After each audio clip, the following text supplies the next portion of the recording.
CHAPTER 8.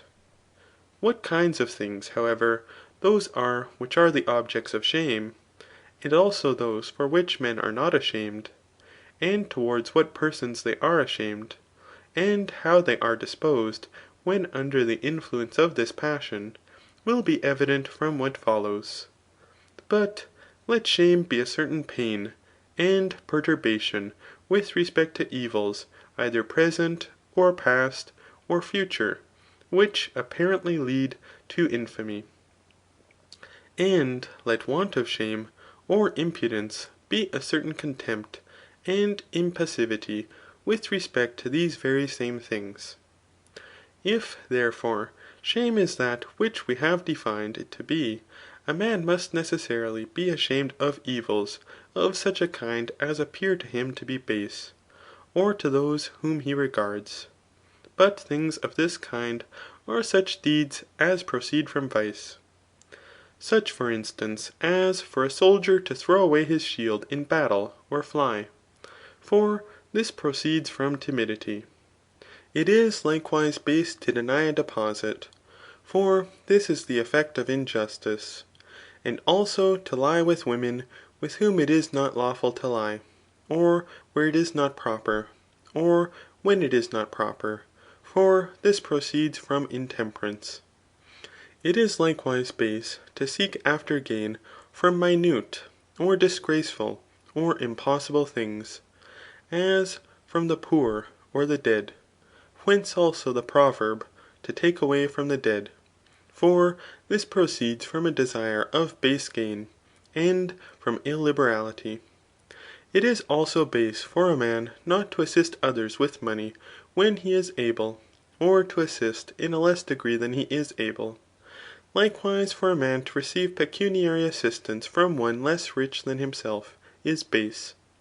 And for him to take up money at interest, and yet seem to beg and yet seem to demand and yet seem to beg, to praise a thing, so as that he may appear to beg it, and though repulsed, to persist no less in begging it. For all these are indications of illiberality. It is likewise base to praise a man to his face, for this is a sign of flattery. Also to praise above measure what is good, but extenuate what is evil. To condole immoderately with one who is afflicted, and every thing else of a similar kind. For these are indications of flattery. It is also base not to endure labours which more elderly or delicate men, or those that have greater authority, or in short, those that are more imbecile endure, for all these are indications of effeminacy. To be benefited likewise by another, and that frequently is base, and also to reprobate the benefits conferred on another. For all these are indications of pusillanimity and an abject mind.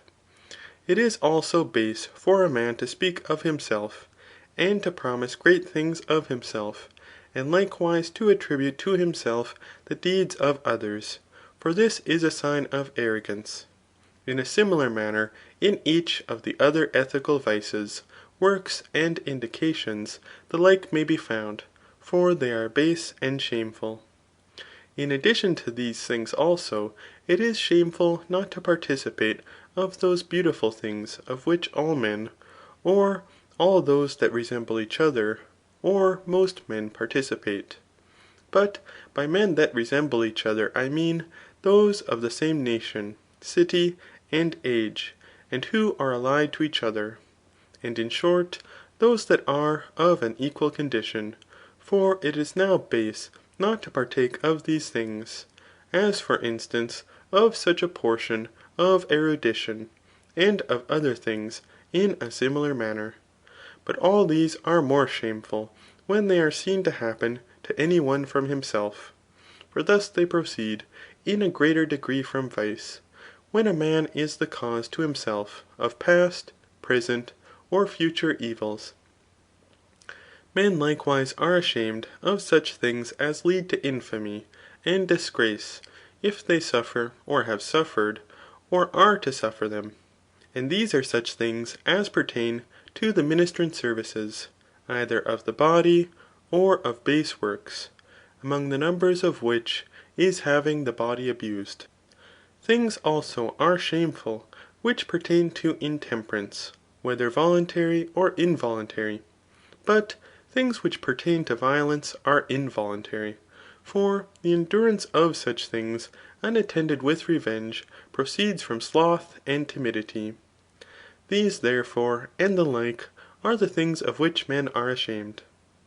Since however shame is an imagination with respect to ignominy and shame, on account of ignominy itself, and not on account of the evils which attend it, but no one pays any attention to opinion except on account of those who form the opinion, men must necessarily feel shame in the presence of those whom they regard when they have acted wrong.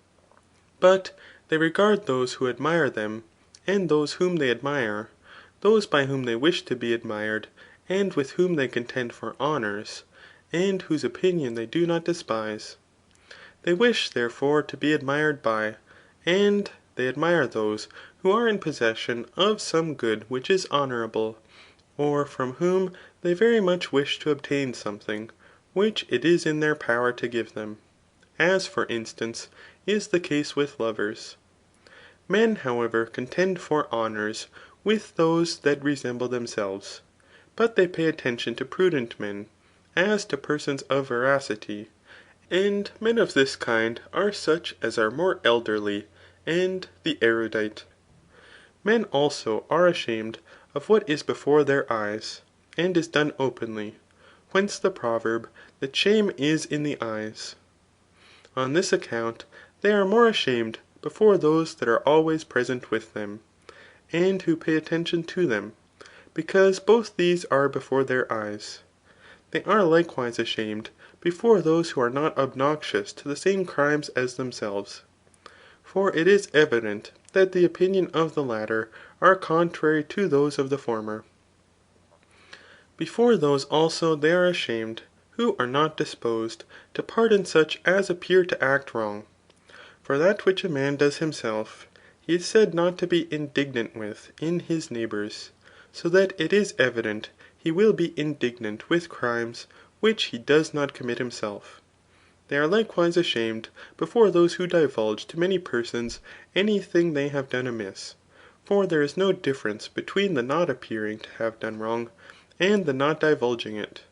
But those divulge the faults of others who have been injured by them, because they observe their conduct, and also those who are given to defamation (for if they defame those who have not acted wrong, much more will they defame those that have).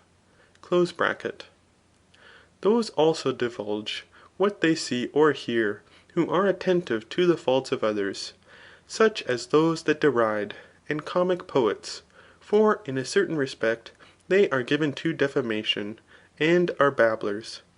Men likewise are ashamed before those by whom they have never been repulsed, but have obtained what they wished, for they are disposed towards them, as towards persons whom they admire.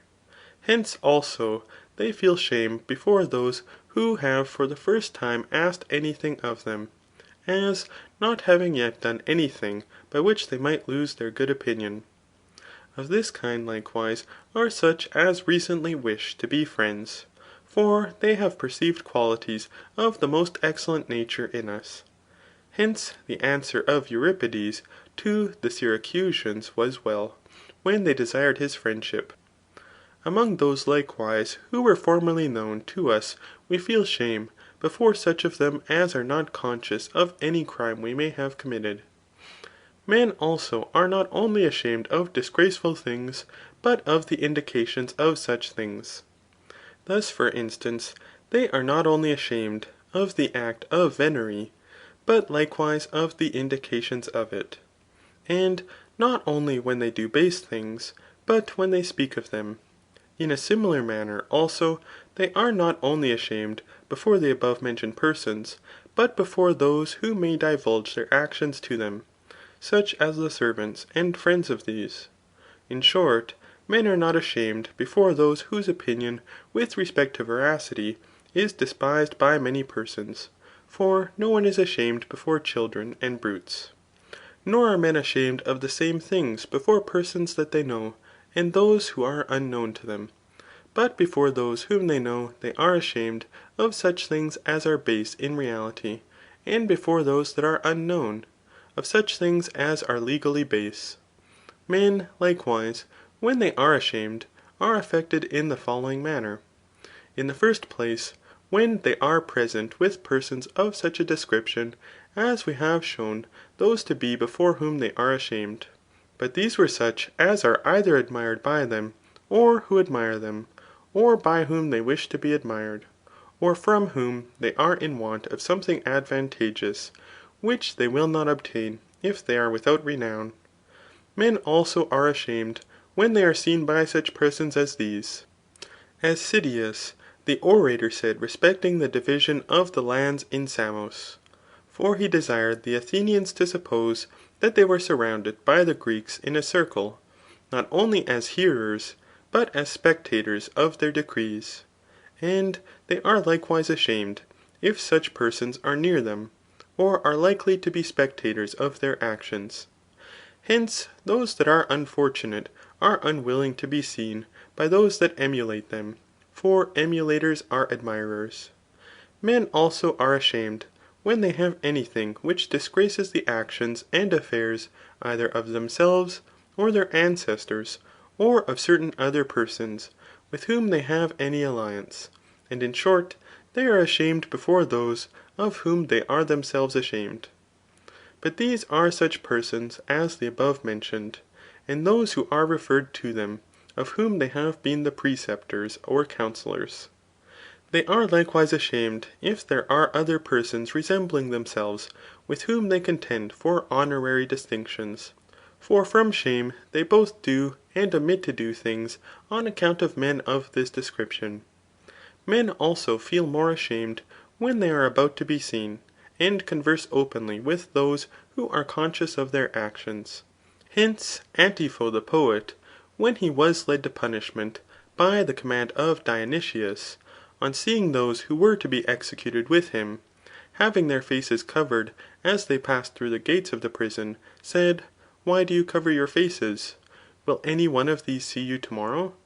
And thus much concerning shame. But with respect to imprudence, it is evident that we shall abound with what is to be said about it from contraries.